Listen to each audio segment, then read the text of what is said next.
and then, one day, it vanished. No ruins, no graves, no records. Only a name whispered through centuries. To understand the legend of Atlantis, we must journey back to 4th century BCE Greece and into the writings of the philosopher Plato. It is in 2 of his dialogues, Timaeus and Critias, that the story first appears, not as a tale from myth, but as a historical account supposedly passed down from Egyptian priests to the Athenian statesman Solon. According to Plato, Atlantis was a vast and powerful island kingdom located beyond the Pillars of Hercules, now known as the Strait of Gibraltar.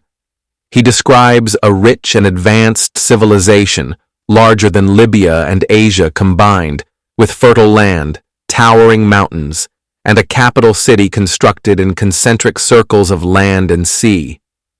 The Atlanteans lived among temples, plated in gold and silver, enjoyed advanced engineering including canals and aqueducts, and worshipped Poseidon, the god of the sea, who was said to have fathered the island's first kings. At its height, Atlantis represented a society of immense power, prosperity, and divine lineage. But Plato's account is not merely a celebration of a lost civilization. It is the prelude to a dramatic fall, meant to serve as a warning to future empires blinded by pride and ambition.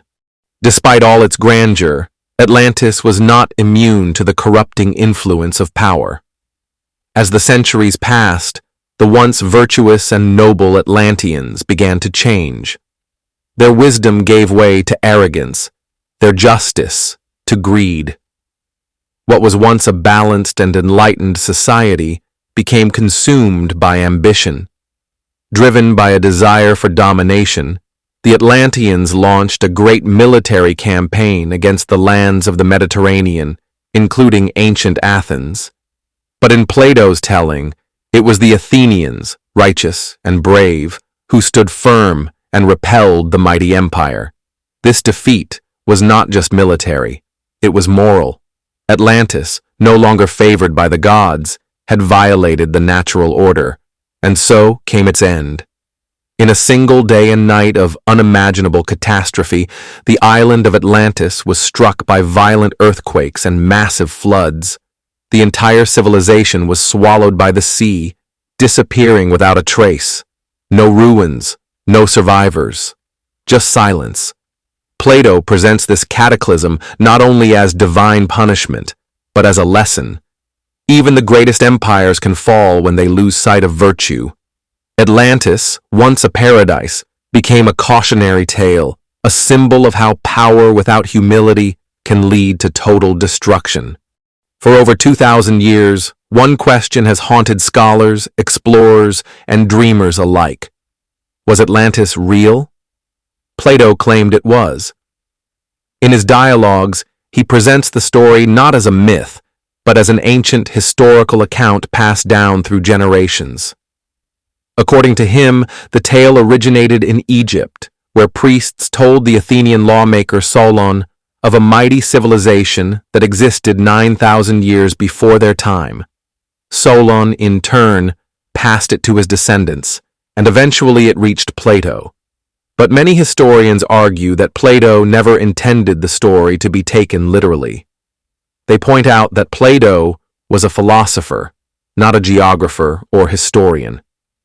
His writings often used allegory and metaphor to express deeper truths about morality, governance, and the human condition. In this view, Atlantis was never a real place.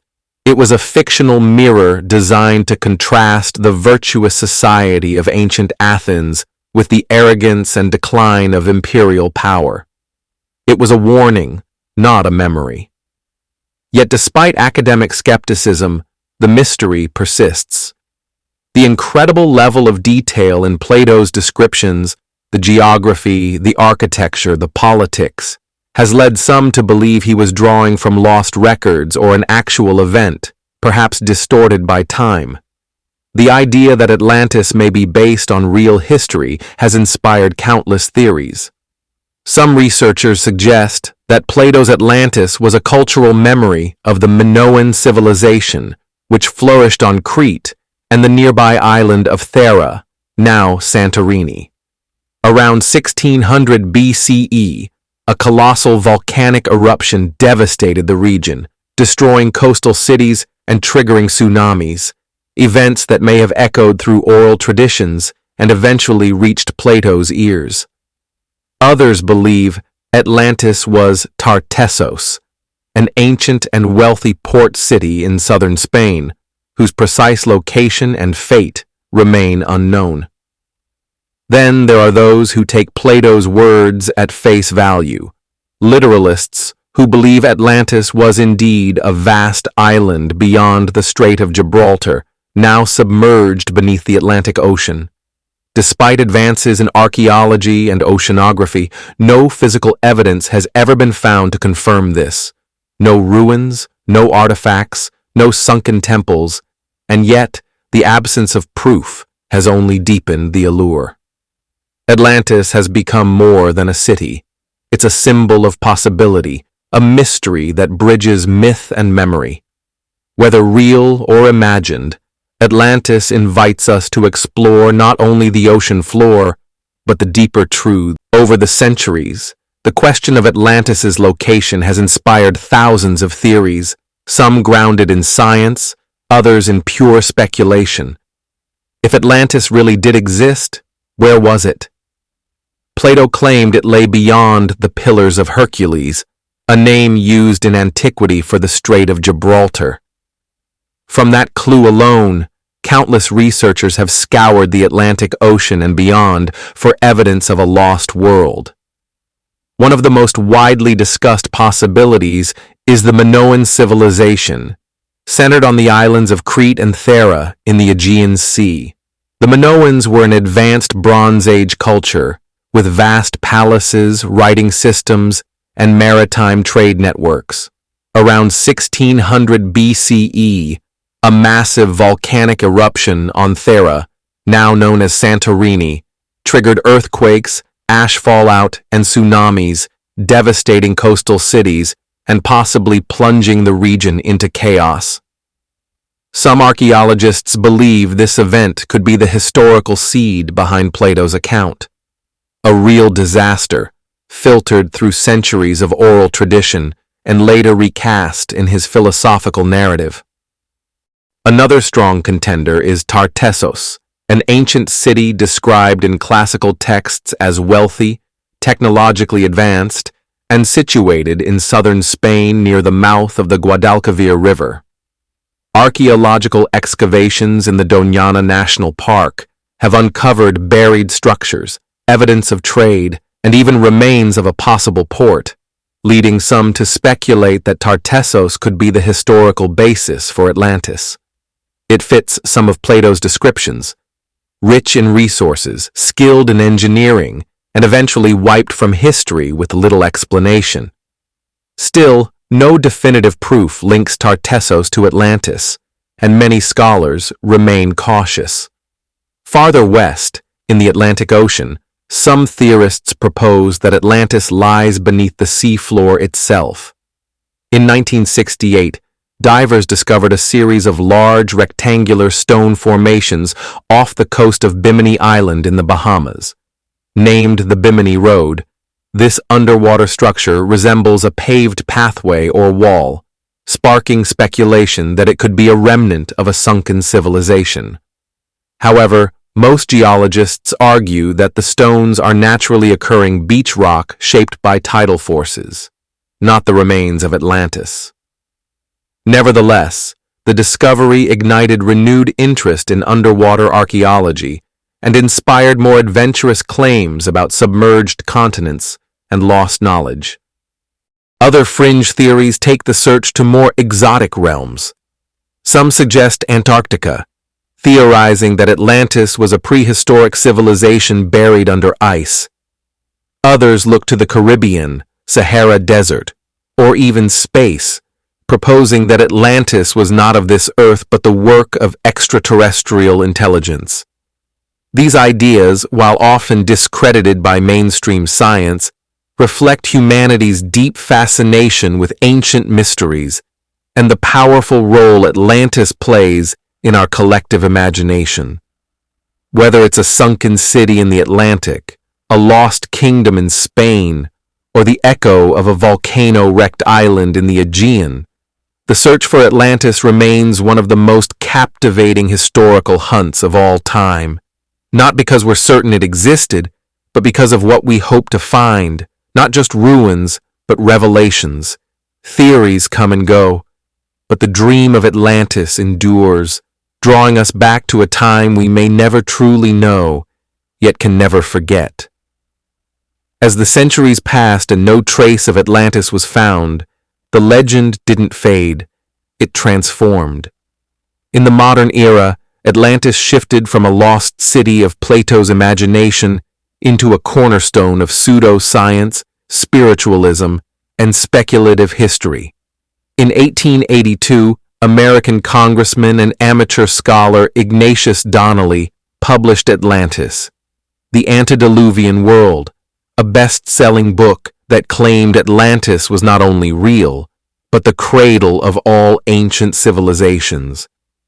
Donnelly argued that the technologies and myths of Egypt, Mesopotamia, and even the Americas originated in Atlantis before a global cataclysm wiped it out. Though his ideas were quickly dismissed by mainstream scholars, they caught fire with the public and launched a wave of pseudo-historical theories that continue to this day. In the 20th century, Edgar Cayce, known as the Sleeping Prophet, added a mystical dimension. While in trance-like states, Cayce claimed to receive visions of Atlantis as a spiritually advanced society powered by crystals and energy fields. He predicted that remnants of the city would rise again from the sea in the 1960s near the Bahamas. That never happened, but his claims inspired generations of believers and led to a surge of interest in the Bimini Road and other speculative sites. Atlantis soon became a blank canvas onto which all sorts of ideas could be projected: alien technology, forgotten science, even connections to ancient astronauts. And yet, despite the lack of evidence, Atlantis has thrived, not in archaeology, but in culture. It appears in novels, films, video games, and comics.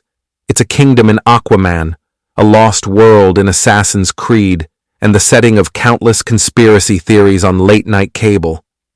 What began as a philosophical parable has become a modern myth, flexible, alluring, and deeply embedded in the way we imagine lost knowledge. In a world hungry for mystery, Atlantis is more than a city. It's a symbol of what might lie just beyond the limits of our understanding.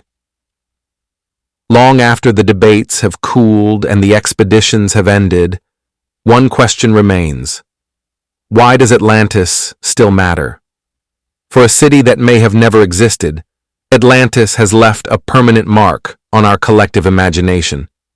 Part of its power lies in its ambiguity. Atlantis is both a utopia and a cautionary tale, a place of unmatched beauty and power that was ultimately undone by its own arrogance. Whether real or not, the story taps into a universal fear, that no matter how advanced we become, we are never immune to collapse. Plato's Atlantis wasn't just a lost island. It was a metaphor for what happens when civilizations forget humility, justice, and restraint. But beyond the warning, Atlantis offers hope. It speaks to a deep human longing for origins we've forgotten, wisdom we've lost, and places we've yet to find. It's the dream of hidden knowledge, of golden ages buried beneath the waves, waiting to be rediscovered. In every generation, Atlantis is reborn, not through excavation, but through imagination. Historians may dismiss it, scientists may doubt it, but the legend persists because it speaks to something timeless. Our fascination with the past, our fear of destruction, and our hope that something greater once existed, and maybe could exist again. If you enjoyed this journey into the mystery of Atlantis, don't forget to like, subscribe, and share your thoughts in the comments. Where do you think Atlantis was, if it existed at all? Thanks for watching. If you enjoyed this video, hit that like button, subscribe, and ring the bell for more. Let me know your thoughts in the comments. I'd love to hear from you. See you in the next one. Bye for now.